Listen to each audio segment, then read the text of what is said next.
സുബൈദ, ഒന്നിങ്ങ് വന്നേ.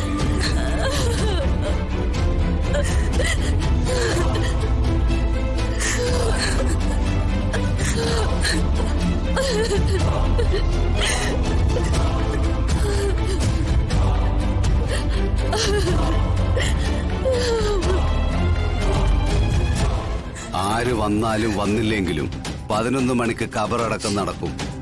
ഇത് വെച്ചോണ്ട് ഇനി ആരെയും കാത്തിരിക്കാൻ വയ്യ. നിന്റെ ഇനിയും വരാനുള്ള ബന്ധുക്കളൊക്കെ ഫോട്ടോ കണ്ടാ മതി. വേണമെങ്കിൽ 1-2 ഫോട്ടോ കയ്യിലും കൊടുക്കാം. എന്താ, ഞാൻ അങ്ങനെ പറഞ്ഞതിൽ നിനക്ക് വല്ല പരാതി ഉണ്ടോ? ഉണ്ടെങ്കിൽ പറഞ്ഞോ.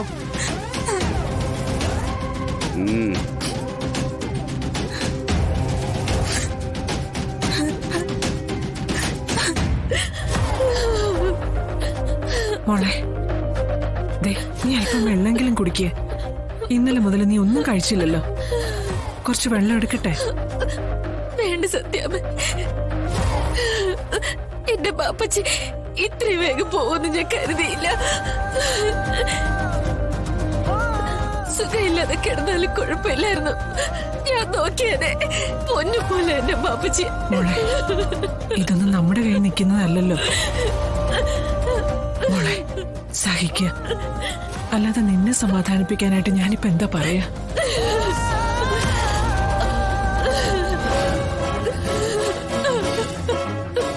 മോളെ, ഇങ്ങനെ കരയല്ലേ നൂറേ.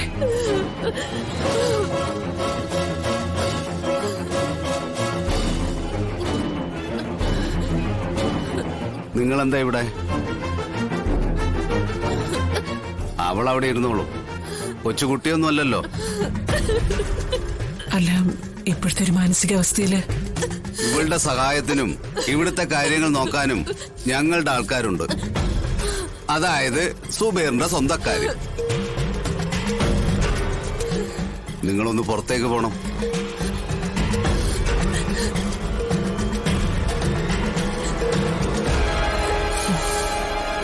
മോളെ, പോയിട്ട് വരാം. പോയിട്ട് വരാനൊന്നും നിക്കണ്ട. വന്നതും നിന്നതും ഒക്കെ മതി. ഇവിടുന്നൊന്ന് ഇറങ്ങിയാ മതി.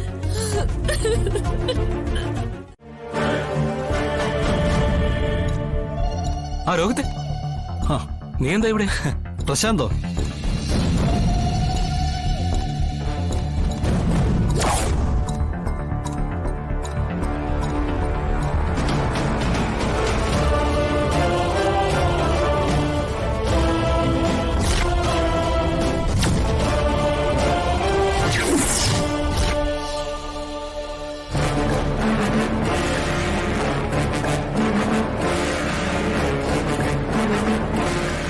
അപ്പോ ഇവൻ തന്നെയാണ് ചാകേണ്ടവൻ.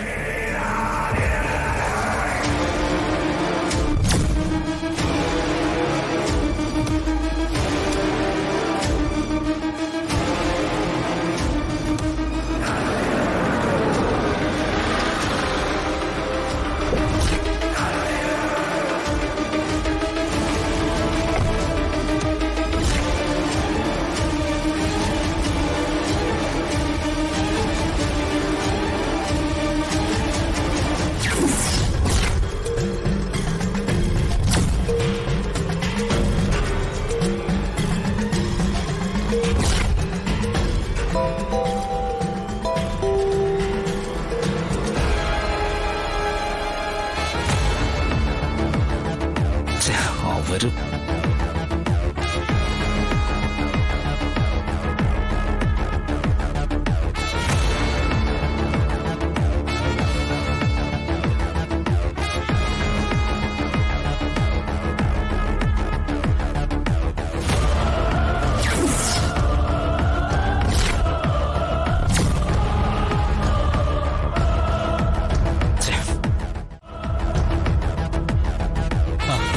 സിസ്റ്റർ, ശ്യാമയ്ക്കുള്ള മരുന്നാ.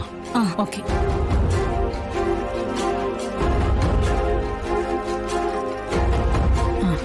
മോനെ, നമുക്കെന്നാ വീട്ടിൽ പോയിട്ട് വരാം. ഇവിടെ ഇപ്പം ശാരികയും ശാലിനിയും വിഷ്ണുവും ഒക്കെ ഉണ്ടല്ലോ.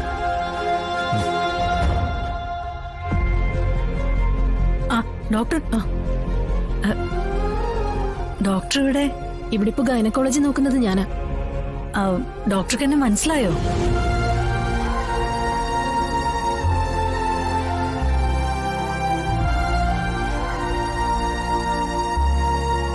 ശ്യാമയുടെ ശാലിനിയുടെ അമ്മയല്ലേ?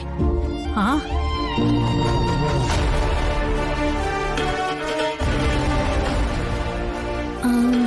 ശാരദാമ്മ. ആ, ഡോക്ടർക്ക് നല്ല ഓർമ്മയാണല്ലോ. നിങ്ങളെല്ലാരെയും പെട്ടെന്ന് എനിക്ക് അങ്ങനെ മറക്കാൻ പറ്റുമോ?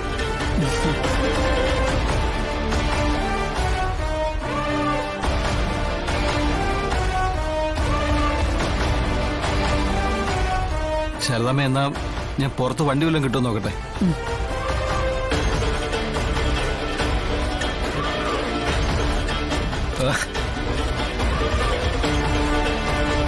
അല്ല, ഇവിടെ ഇപ്പൊ ആരാ?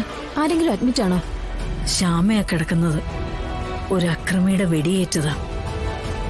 സർജറി കഴിഞ്ഞു. ഓ, അത് ശരി. ആരാ ഡോക്ടർ?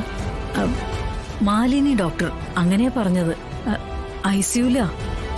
എന്തായാലും ഞാൻ കയറി കണ്ടോളാം. എനിക്കിപ്പോ ഒരു എമർജൻസി കേസുണ്ട്. അതിന് വന്നതാ. എന്നാ പിന്നെ കാണാം. ശരി ഡോക്ടർ. അമ്മേ, അവരാരാ?